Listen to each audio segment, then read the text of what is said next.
Okay, my friends, here we are, moving into the new chapter. I would like to introduce you to someone really quickly. This is Mustang. He's a good boy. Yes, he's one of our dogs. Um, Part of my wife's dog breeding program. Anyways, I mentioned that earlier. I said I'd show you one of our dogs. He is adorable. Anyway, let's talk about consciousness, different states of consciousness, shall we?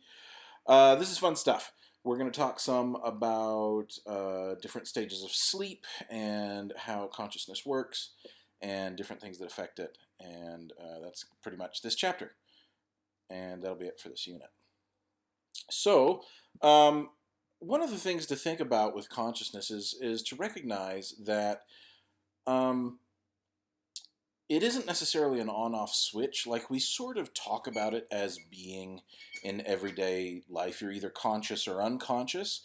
Really, if you look at the research surrounding consciousness, it's more of a spectrum where we can go from fully conscious, aware, alert, focused to totally unconscious, where you are not aware of any stimuli. Nothing is being recorded in the brain, right? So there are plenty of stopping points along the way, right? So if you're sitting here listening to me and you're super focused, you keep scrolling back to see the puppy again, you're focused, right? You are on top of it. You are really paying attention.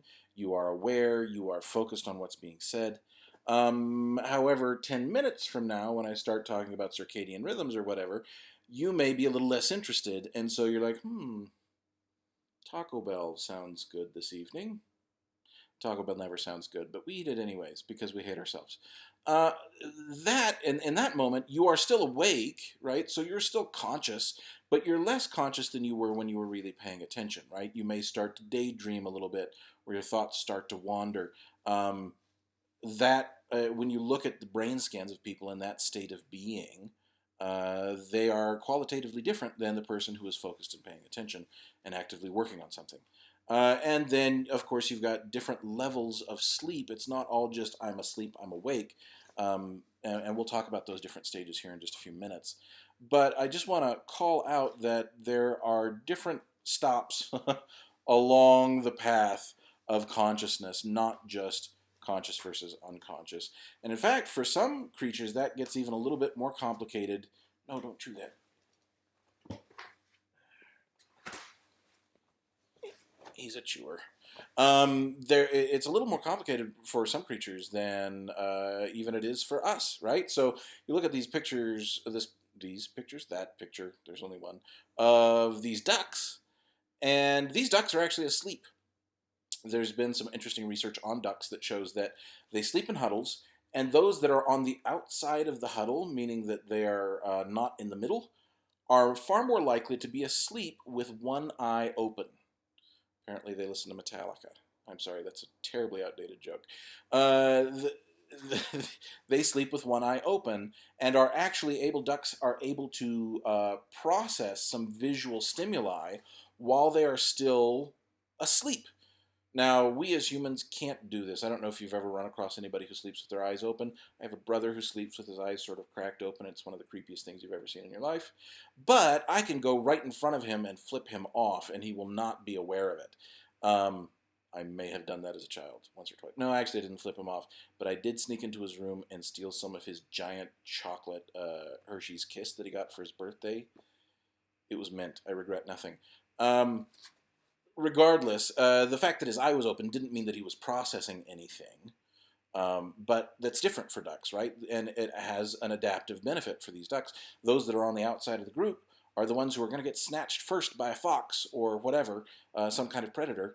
And so sleeping with one of their eyes open allows them to flag stimuli that might be dangerous and so move away if they need to, right? So that, I mean, it depends on the species how we actually manage our different levels of consciousness. That's exactly what I just said.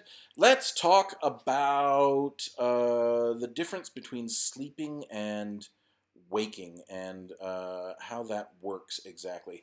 Now, in terms of moving between states of consciousness and states of sleep, we have an ongoing system that is governed by a small section, a small bit of the brain called the suprachiasmatic nucleus, which I always want to call the suprachiasmatic expialidocious because I'm a nerd.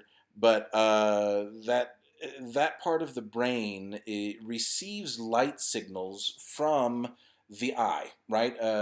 There is a branch of the along the optic nerve that connects to the suprachiasmatic nucleus to let us know how much light there is in the environment and to regulate the levels of melatonin in our blood. Melatonin is a hormone that you've probably heard of before. Um, to either upregulate us so that we're active and focused and wanting to work, or downregulate our consciousness so that we are sleepy and unfocused and ready to go to bed, right?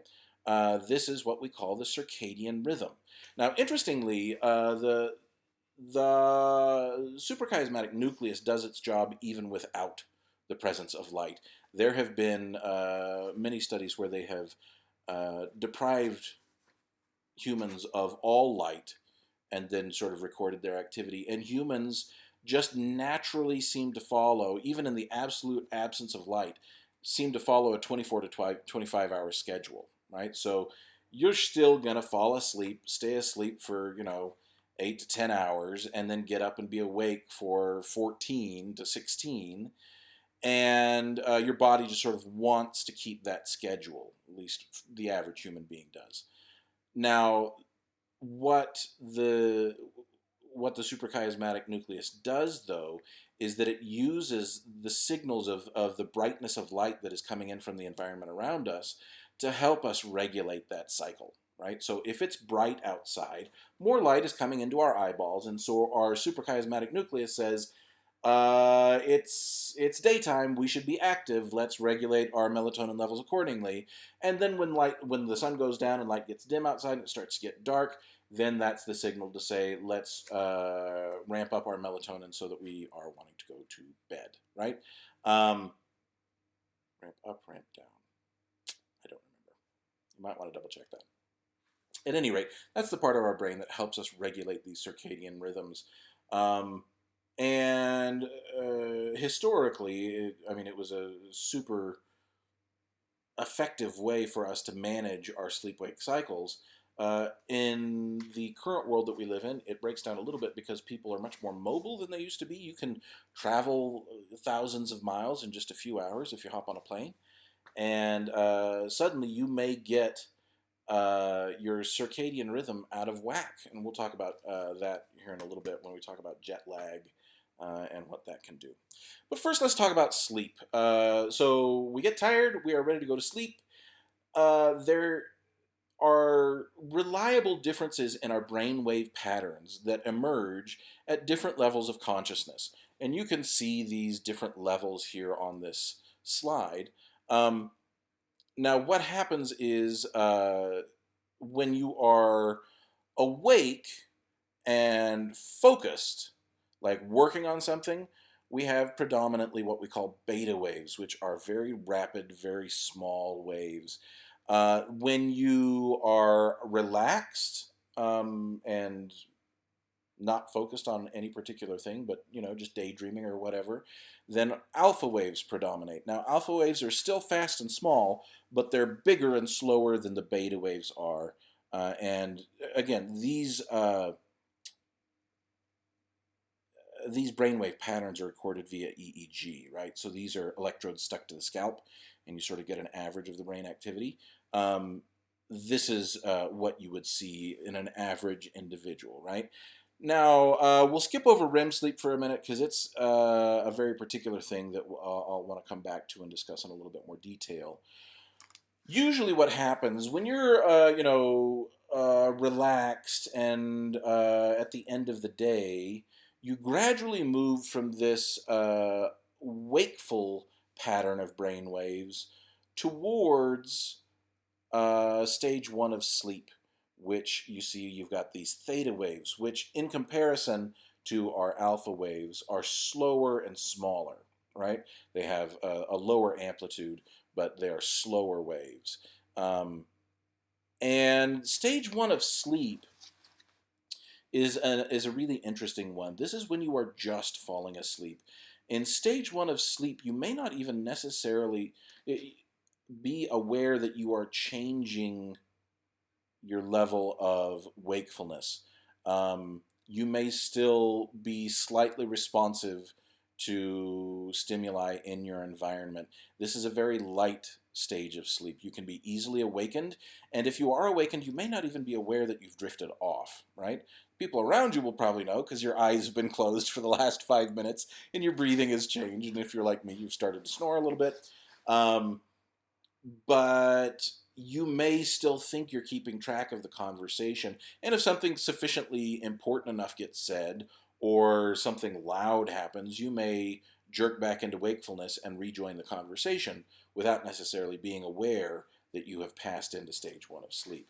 But generally speaking, you move from there into the deeper stages of sleep. That's the usual pattern that you follow. And you stay in stage one of sleep during the first pass through stage one, somewhere between 1 and 7 minutes, right? So you don't stay there long. It's a very drifty, folly kind of state of being where you know you're not necessarily with it anymore, but you may not necessarily be aware that you are asleep. You move into stage two. Stage two is still considered a light sleep stage in that it is not too difficult to awaken somebody, but it will be harder to awaken somebody from stage two than stage one. So this is slightly deeper sleep, and you can see the difference in brain patterns here. You start to get these sleep spindles occurring. Now, when I first looked at these patterns, I thought that the spindles were the tall waves. They are not. Don't be fooled by that. The sleep spindles are actually very low amplitude waves that are. So a spindle is not like a spike, but rather a spindle that you wrap twine or yarn around. It's circular, it's small, and you can wind it up really fast. That's what these sleep spindles are.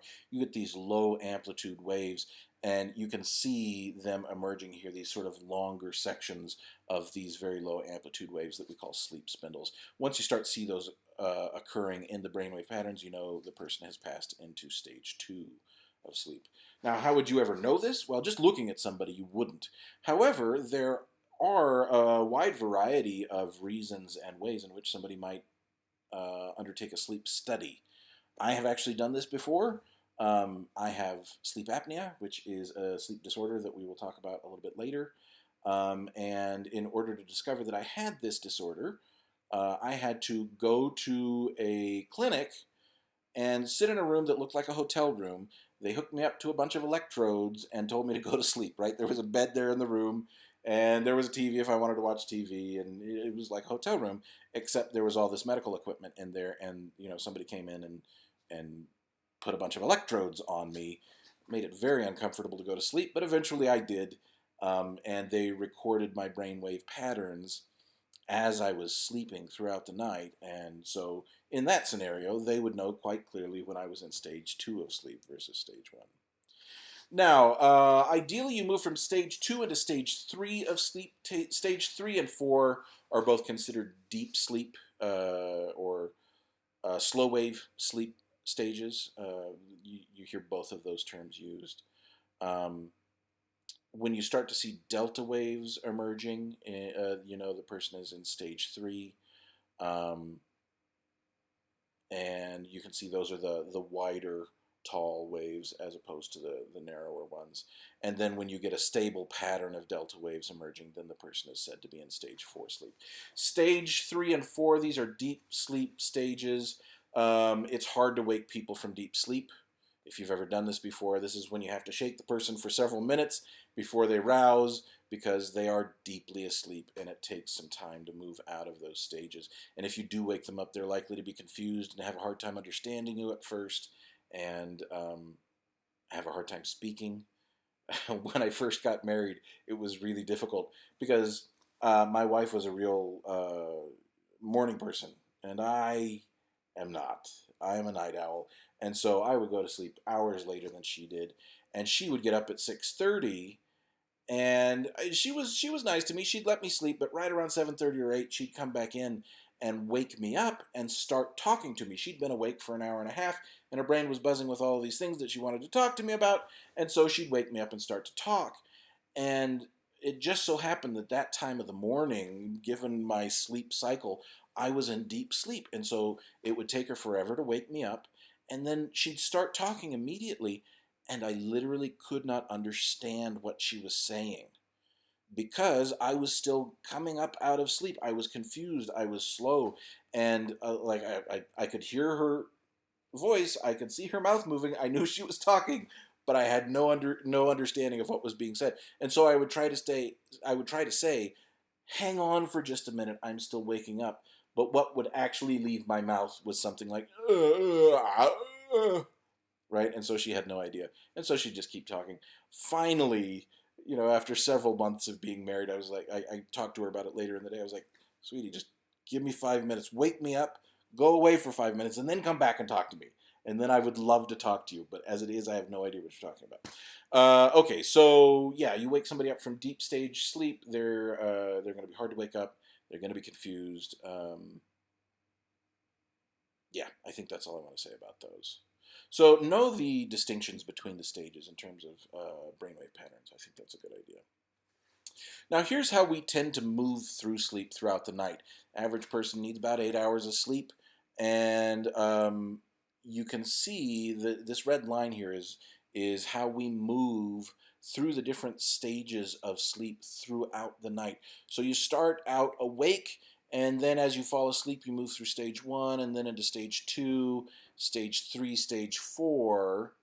And then after you spend a little bit of time in stage 4 sleep, now stage 4 sleep actually is super important. You can see we don't spend a ton of time in it during the night, but that's the stage during which growth hormone is released, and is the stage most associated with rest, repair, and recovery for our bodies. So it's an important one to spend some time in, and we seem to get the most of our deep sleep during the early parts of the night.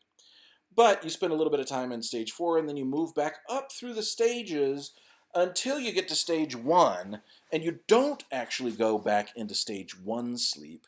Instead, you switch over into REM sleep, rapid eye movement sleep, which I'm sure you've heard the term before. It's something that sort of entered the everyday speech in our language over the last generation or so. This is the stage of sleep during which we usually dream. The longer you spend in REM sleep, the more likely you are to report having dreamed when you wake up.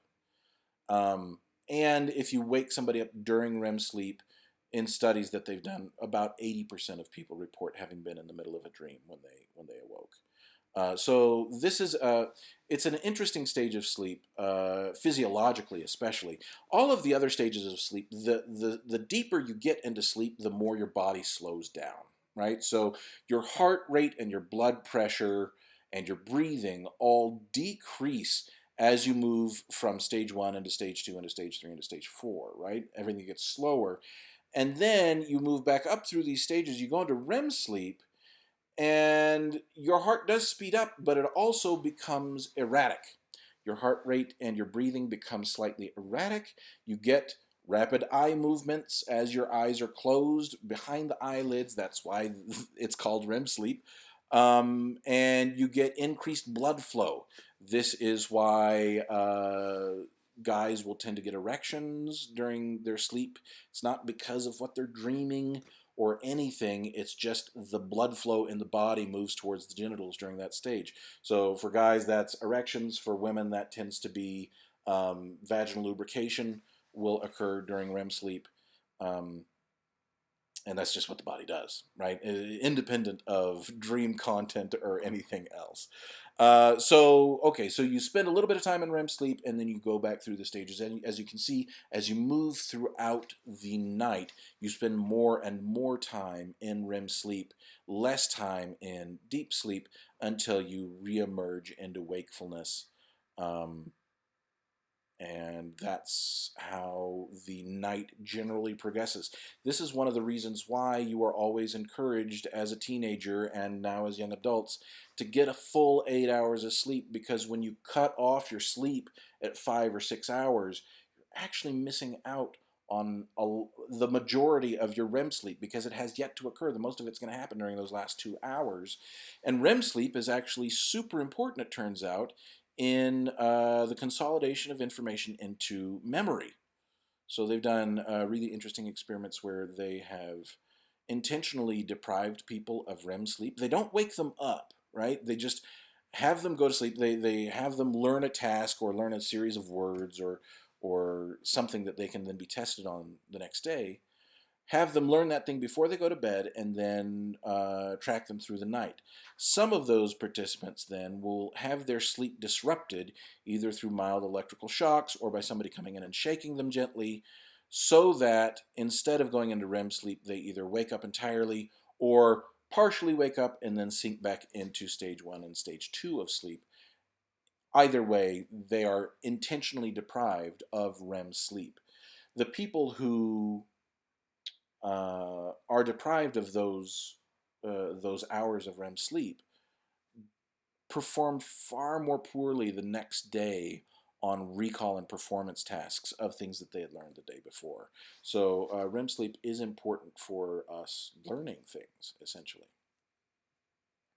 Now, the amount of sleep that you need changes across the lifespan. When you're first born, you're sleeping about 2/3 of the day, and about half of that is REM sleep. REM sleep is apparently important not just for learning, but for organization of neurons and brain connections in general. Babies are doing a ton of that, so they spend half of their time in REM sleep.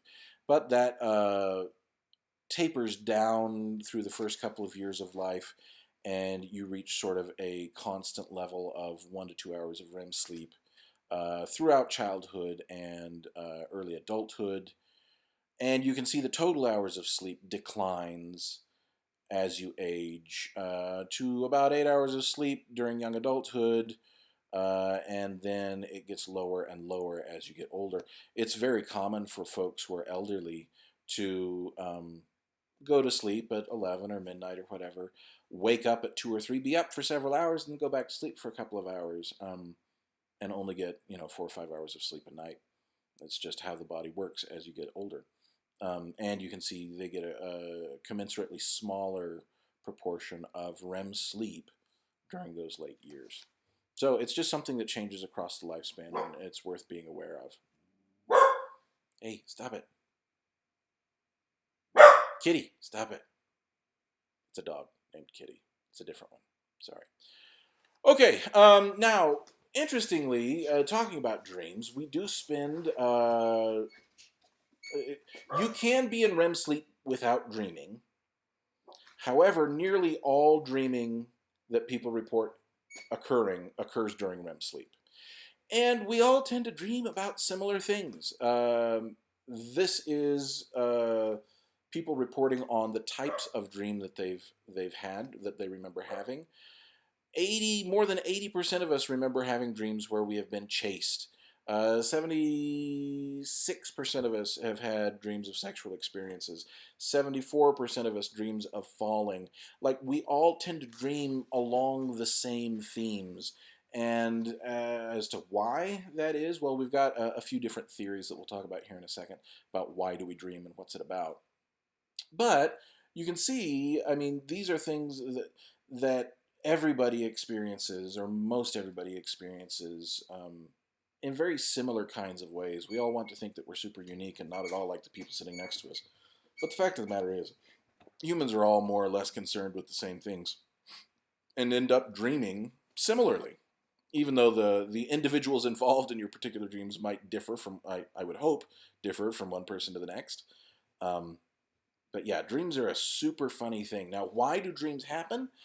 Well, depends on who you talk to. If you were to talk to Sigmund Freud, who was one of the um, big names in psychology during the first part of the 20th century, um, Freud's whole thing was about the unconscious mind. He was really the first person to talk about the existence of the unconscious mind, the idea that there might be thoughts and feelings and impulses that exist within our minds that we are not aware of.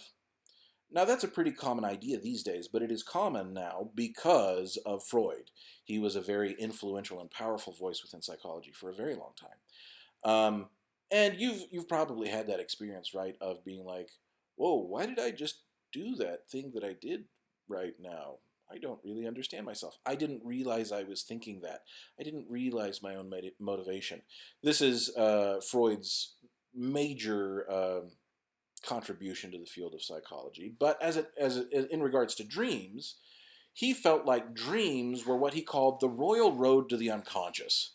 Um, he felt like dreams were the unconscious mind bubbling up to the surface and expressing itself when the conscious mind was offline, right? We're sleeping, and so the conscious mind is out, right? We're not aware, we're not thinking about things in any sort of active way or trying to present ourselves. And so our minds are essentially an empty stage onto which the unconscious mind, normally inaccessible to our consciousness, then trots out what it's concerned about, what it's thinking about, what is going on underneath the surface, right? It allows it to bubble up to the surface so that we can be aware of it.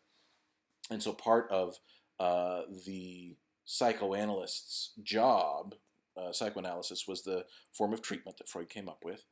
He felt like part of that job was to listen to people talk about their dreams and to interpret the uh, the latent meaning of those dreams. Try to interpret the symbols of what was showing up, and so um, this is not just Freud, but also Carl Jung, who was um, one of his students, sort of followed along in his footsteps along that same time. He talked a lot about dream analysis as well. But for instance, I had a dream, a recurring dream when I was a little kid, of being in a cabin in the Smoky Mountains back east, and with my family, and a panther um, got into the screened-in porch and was running around on the walls as I was there in the porch with it. It was very scary. Um, I have no idea what that means or if it means anything, but a psychoanalyst who was trained in dream analysis, I am certain, would have some idea as to what that represents in terms of what I am thinking about, what I'm concerned about, but that I don't allow myself to be aware of, and that is down buried in my unconscious mind, right? So, according to Freud, dreams allow the unconscious mind to say, here's what's going on and here's what we would like to have happen. So it can be wish fulfillment. It can be just an expression of here's what I'm actually worried about that I'm not aware of when I'm awake. So Freud felt like dreams had real meaning and real purpose in our lives. Others have looked at dreams a little bit differently. A similar but separate point of view was offered by Cartwright a little bit later down the line, who said that our minds continue to work on problems that we are already aware of when we go to sleep. So I don't know if you've ever had this experience. You have a phone conversation with your mom right before you go to bed, and then your mom ends up being in your dream, right? Or you're worried about your upcoming exam, and then your dream is something about being in the exam and being unprepared for it, right? These are things that we're already thinking about, already processing, already working on. And from this point of view, the Cartwright point of view, dreams exist to further process problems and problem solving so that we can figure out what we want and need to do. I know it's happened to me a few times where I'm concerned about something, thinking about something, I dream, and I don't necessarily dream the solution, but when I wake up, I have new ideas as to how to confront that problem and am able to address it with sort of a fresh viewpoint, right? So that's sort of the problem solving point of view, is that dreams exist to further process whatever it is that we're thinking about and worried about.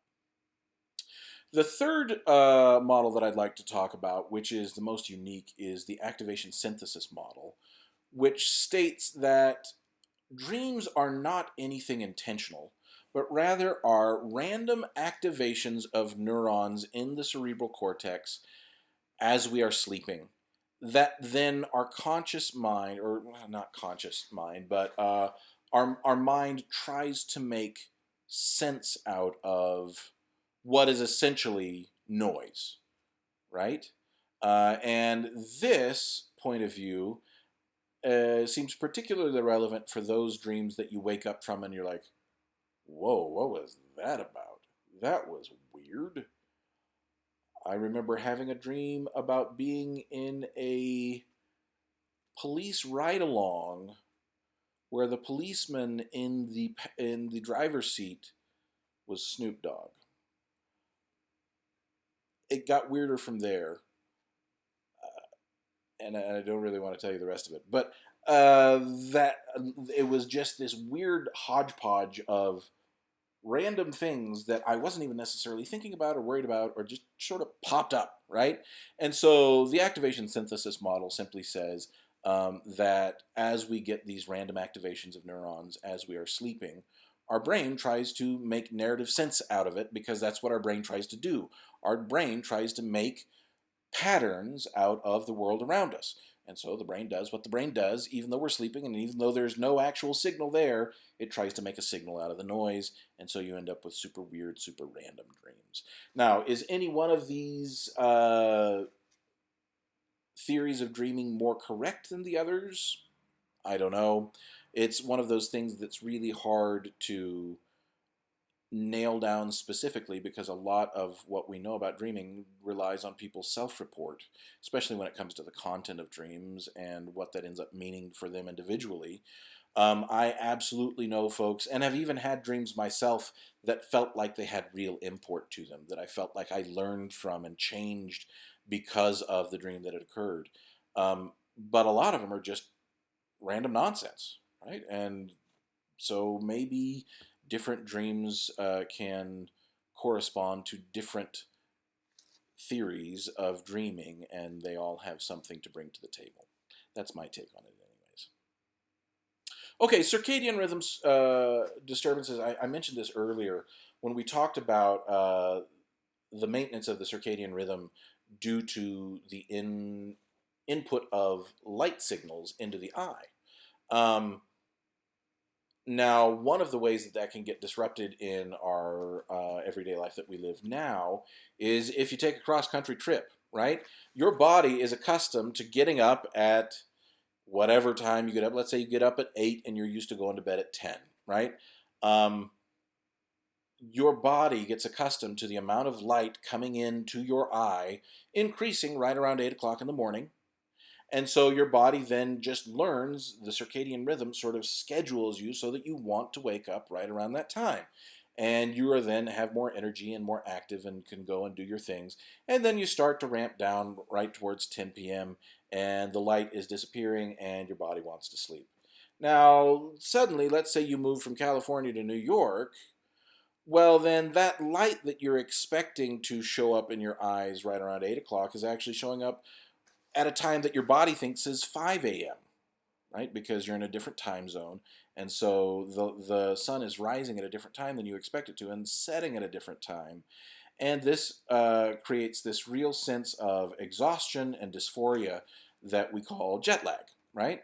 Now, the body is really good at adapting, because you get to a new place and your body's like, oh, it's 5 a.m. and I didn't expect light right now, but okay, let's go ahead and ramp up that those hormones so that we can be awake and be going. And boy, this is really difficult. But within just a handful of days, you've accustomed to being in your new place and you've recovered. And then you fly back and have to do the same thing all over again.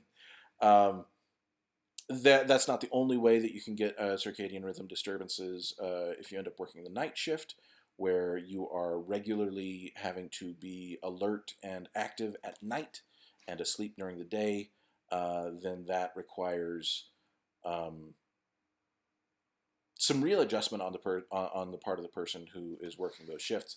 I actually did work the night shift for a few months when I was in my 20s. I couldn't do it now. It'd make me sick within a week. But and even then, I didn't enjoy it. I had to get as much light as I could during the nighttime hours, turn on as many lights as I could to try and stimulate myself.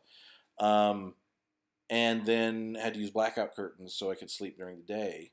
And after a month or two of that, I felt absolutely awful. The fact of the matter is that trying to go against your circadian rhythm, some people can adapt for a while. There are folks who successfully work the night shift for many years, but it's working against your body, and it does tend to wear you down. Folks who work the night shift tend to age a little bit more quickly and end up a little bit more sick as they age, because they've worn down their body a little bit more than it was intended to during that time period. So yeah, you can do it, but you pay the price for it. Okay, last thing I want to talk about in this section, in this video, is sleep disorders. This is some interesting and fun stuff. There are a variety. These are not all of the sleep disorders that can occur. However, they are the most commonly occurring in the United States. And so let's spend just a few minutes talking about what these are and sort of what the symptoms are. Insomnia is super common. You've got up to 40% of American adults reporting at least a once a year insomniac event where you are awake when you want to be asleep and cannot get to sleep. Now, this happens to everybody, whether it's due to high levels of stress. Well, it doesn't happen to everybody. It happens to a lot of folks. Whether it's high levels of stress or illness, or changes in body chemistry, those can lead to high levels of increases in insomnia. And for most folks, they simply resolve themselves once you figure out what it is that's stressing you and resolve it, or once you get better, or whatever the case may be, then you go back to sleeping normally. However, there are some folks who suffer from chronic insomnia, and it's actually really, really bad for you to not get enough sleep over the long haul. I know my wife has experienced chronic insomnia for the last 20 years or so, ever since we started having kids, and struggles with it on a nearly daily basis, and has a difficult time maintaining an average lifestyle because of it, because she never has any energy, and she only gets 3-4 hours of sleep a night, and over the course of 20 years, that really wears you down. There are some treatments for it. The most successful treatments for insomnia tend to be not just medicinal in nature, because a lot of the sleep medication that we've got out there is habit forming, and that can be really problematic. Then you can't go to sleep without taking your Ambien or whatever the pill is. But if you use medication for a short period in conjunction with talk therapy, like cognitive behavioral therapy, that tends to be quite effective for a lot of folks. And that's sort of best practices, best treatment at this point for most folks. Narcolepsy is a disorder in which people fall asleep when they shouldn't. So falling asleep during intentionally wakeful times and not having control over the shifts in your sleep-wake cycle. Now, for most of us, when we want to be awake, we can keep ourselves awake even if we're tired. And likewise, if you want to fall asleep, you can eventually fall asleep, right? Narcolepsy causes that to break down, where you can want to be awake and intend to stay awake, and then just fall asleep. As you can imagine, this can be really difficult and harmful. Folks with narcolepsy generally can't get their driver's licenses because you don't want them falling asleep behind the wheel and hurting people. They may not be able to work certain jobs because of the hazard involved of falling asleep during the middle of your job. I don't have a ton of experience with this one. I did have one person that I knew that was a part of a family that I was friends with. I stopped over at their house one day with another one of my buddies just to say hi, just to chat with the family. And the teenage daughter, during the middle of the conversation, got up off the couch, laid down on the floor, and just fell asleep. This was at like 4 in the afternoon. And nobody even looked at her in the room. This was the first time I was meeting these folks, and so I was like, is anybody, are we just ignoring this? What just happened? But I felt too uncomfortable to say anything, and everybody was treating it like normal, so I just kept my mouth shut. And when I left with my other buddy who was there with me, I was like, what just happened there? He said, oh, she has narcolepsy. She can't control it. And that made a whole lot more sense all of a sudden. And my daughter ended up being good friends with the girl who had narcolepsy. And she had some difficulty with it, some social difficulty especially. Teenage kids don't really like other teenage kids who can't behave appropriately. Now, you may disagree with that, but behaving appropriately and inappropriately means very different things depending on who you're talking to, right? Now, you as a teenager may have really liked other teens who sort of defied the rules and didn't get along with authority figures and whatever, but that has very much to do with how you are supposed to be as a teenager, right? That was socially acceptable behavior amongst the teen group. But if you get somebody who can't respond to social cues like they're supposed to, or um, in some way does not conform to how you expect the people around you to behave, those folks tend to be shunned. It's unfortunate, but it happens all of the time. Kids who can't respond in the usual way to social cues, other teens tend to just avoid them entirely, and this girl suffered from that quite a bit because she'd be in the middle of chatting with her friends, and suddenly she would just be out. She'd just be asleep, and they were like, "What? What are you doing? What? That's not cool. Like, what?" And so they just avoid her, right? And so she had some difficulties socially, but also some health difficulties that stemmed from her narcolepsy. However, she was able to get it treated with medication to the point where she was able to move out of her parents' house and live on her own and live a relatively normal life. So, okay, sleep apnea. This is what I know a little bit about, as I mentioned earlier. What sleep apnea is an inappropriate relaxation of the muscles, specifically in the throat, as you fall asleep. What this means is that as you're falling asleep, your airway collapses and you stop breathing. And not just as you're falling asleep, but when you are asleep as well.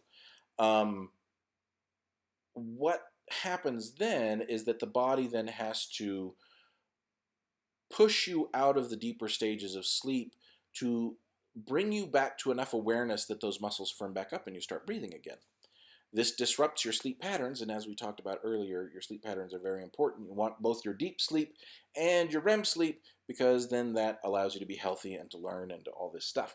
But when you stop breathing several times a minute and your body has to essentially prod you mostly awake in order to get you to start breathing again, that disrupts your sleeping patterns pretty heavily.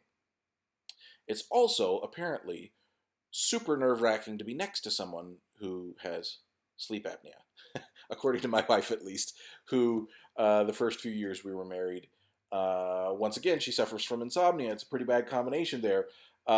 She would be awake, and I'd be there next to her sleeping, and it'd go something like this.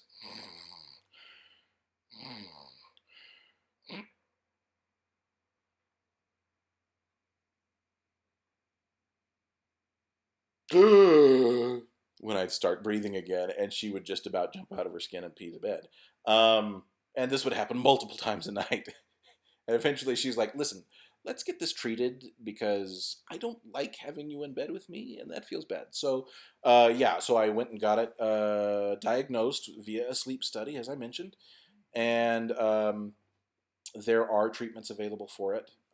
As you can imagine, stopping breathing all of the time when you're sleeping is bad for your health. It increases your hypertension and shortens the lifespan and is associated with obesity and several other real problem factors in the long run. The primary way that we treat sleep apnea now is via CPAP machines, which essentially are masks that feed you pressurized air all night. So that it maintains the pressure in your throat so that it can't collapse and so that you keep breathing. Unfortunately, I tend to tear off sleep apnea, the CPAP masks in my sleep without being aware of it. So, yeah. There are also surgeries available to essentially carve out some of the flesh in your throat to widen the throat airways. But that only works about 40% of the time, so that's not something I've bothered to pursue just yet. Okay, other sleep disorders. Restless leg syndrome is extreme discomfort in the lower extremities, in the legs and feet, that is relieved by movement. We're still figuring out what's going on with restless leg syndrome. It appears there are some differences in dopamine activity amongst folks who suffer from it. And so there are some medications that do seem to help some that increase dopamine activity. As you can imagine, this is a sleep disorder because moving your legs as you're trying to fall asleep in order to relieve the pain tends to keep you from falling asleep. And so these folks tend to suffer from insomnia as well. Interestingly, this is another one where a combination of medication and therapy seems to be the most effective thing. There seem to be some psychological factors associated with the occurrence of restless leg syndrome, and trying to address those while simultaneously trying to reduce the uncomfortable sensations via medication. That seems to work best for folks. Sleepwalking. Now, this one isn't necessarily a disorder, right? So there are folks who sleepwalk occasionally who it's fine. It's not a problem. It's very common for children, especially. And so if you've got a little brother, a little sister, or you yourself were a sleepwalker when you were younger, I would advise that in most cases it just goes away as folks get older.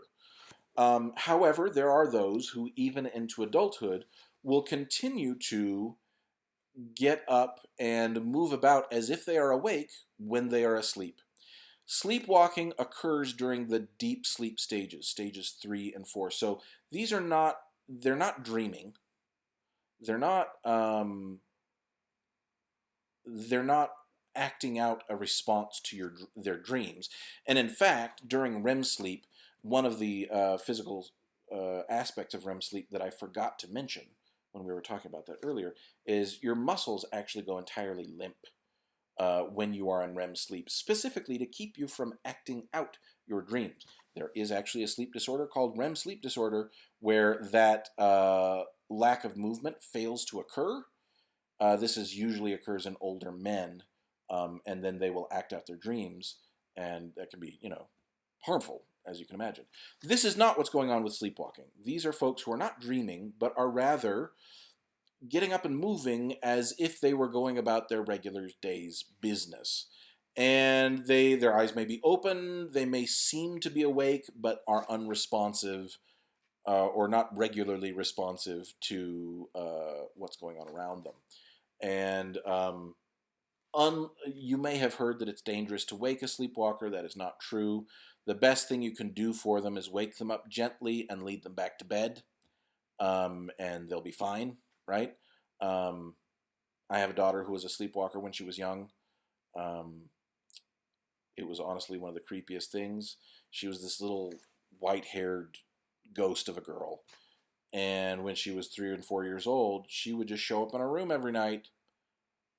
And not like showing up like, hey, can I get in bed with you guys? No, she'd just stand by the side of our bed, stare at me.